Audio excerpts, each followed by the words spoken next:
Today on Motor Chef India, we are making a new EV and ingredients include a Syros where you take the petrol engine out and you carefully put it in the fridge because you might need it later. You take the battery pack from a Carens Clavis, you take the motors from a Creta Electric, sprinkle some regen on top and bake it at exactly 400 volts.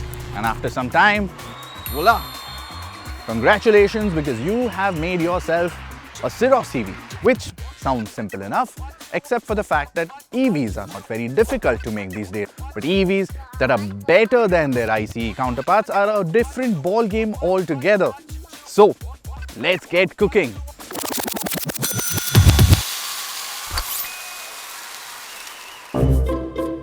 And the first thing Kia has done is almost nothing. Because if you park the ICE Syros next to this, you will spend the first few seconds wondering if they've brought you the same car twice. So we shall investigate what else is new.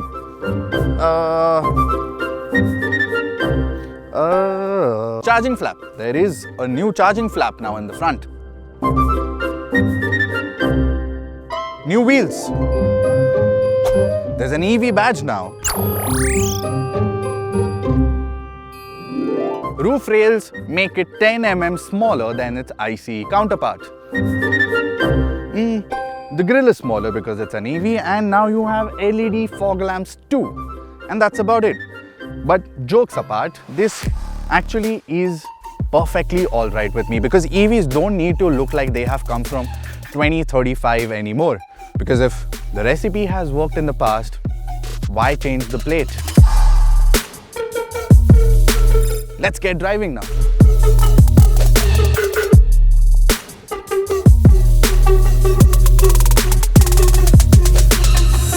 The first few meters tell you everything you need to know because the silence, it is expected. The instant response, it is expected too, and what isn't expected is just how naturally this powertrain suits the Syros. Because the moment you brush the accelerator, the car gathers speed with the kind of effortless shove that makes city driving less annoying. And gaps appear bigger, overtakes require less planning, and the constant stop-start rhythm of urban traffic makes it quite effortless to drive.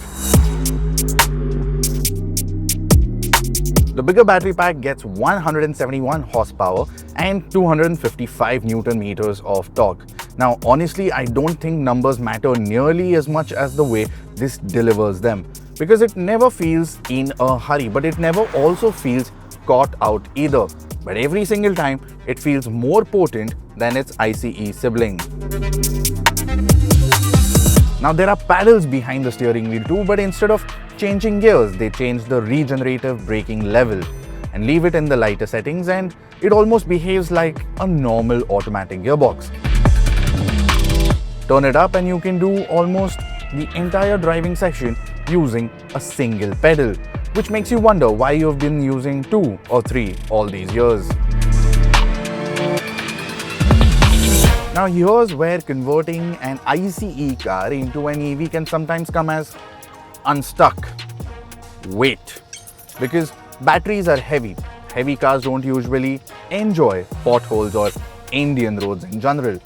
Thankfully, the Syros doesn't immediately give you that impression. In fact, I'd go as far as to say that the EV rides better than the ICE car. The petrol Syros was a little too eager over broken roads. It was bouncing around just a bit more than you would expect. And this car feels a lot more calmer, more settled. There's a lovely pliancy, I would say, to the suspension now that lets it breathe with the road instead of constantly reacting to it. It still has that comfort-first character, but there's an added layer of sporty edge that makes it feel more mature somehow. Now, you can still tell that it's not trying to be a hot hatch per se, because if you push harder and there's enough body roll to remind you what this car was essentially designed for. But that's perfectly alright because it was designed to make daily commutes or everyday drives feel a little less ordinary. And the EV, it does that even better. The seating position is brilliantly upright, Visibility is excellent too, and the new steering wheel makes the cabin look a bit more cleaner than before. Ahead of me sits 3 screens. They call it the Trinity display, and it stretches across the dashboard. Now it looks properly premium, but I'm not entirely convinced with the climate control screen tucked between the two, infotainment screen and the instrument cluster, because it's supposed to make adjusting temperature easier, but from the driver's seat it's almost permanently hidden behind the steering wheel, which means you use the physical controls for the HVAC control center a lot more. Thankfully they're there, because after a day or two, that's all you will be using. Then you get into the back seats and feel that the floor is low, the roof is tall, and the seating experience is almost like a lounge, because you can recline the seat in either position. You can move it forward and aft to liberate more space here or more space here as well. You get seat ventilation, which sounds like brochure material until you have used it, and then you start wondering why cars in this segment, a segment above this and a segment above that, don't offer it as a standard.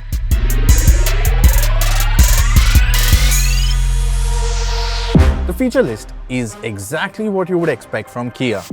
Actually, no, it's slightly more than what you would expect from Kia, because you get vehicle to load, you get OTA updates, you get a digital key, you get a 360-degree camera with great resolution, you get a Harman Kardon audio system, you get a frunk, you get a Type-C charging port with 100-watt capability, you get wireless Android Auto, Apple CarPlay, you get a wireless charger, you get ADAS as well, and at some point you stop discovering features and start finding them by accident.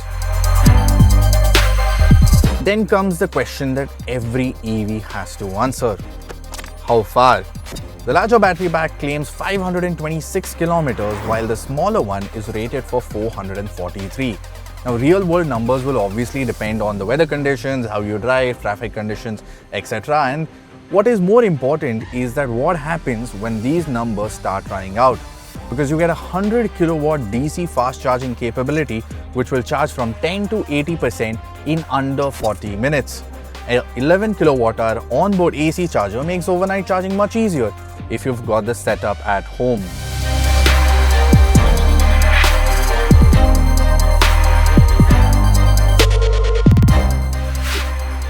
So then, has removing the engine from the Syros make it any better?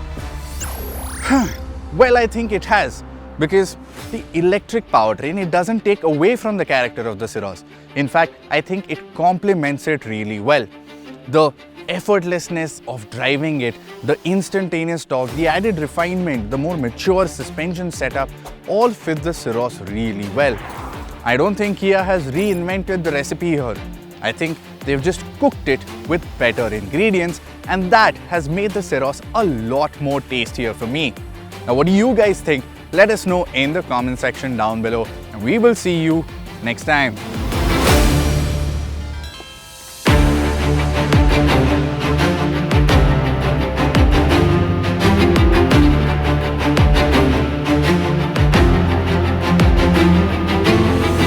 Always was about making your daily commute or daily drive feel, अरे bro जरूरी है क्या horn बजाना? मैं क्या उसके ऊपर से जाएगा?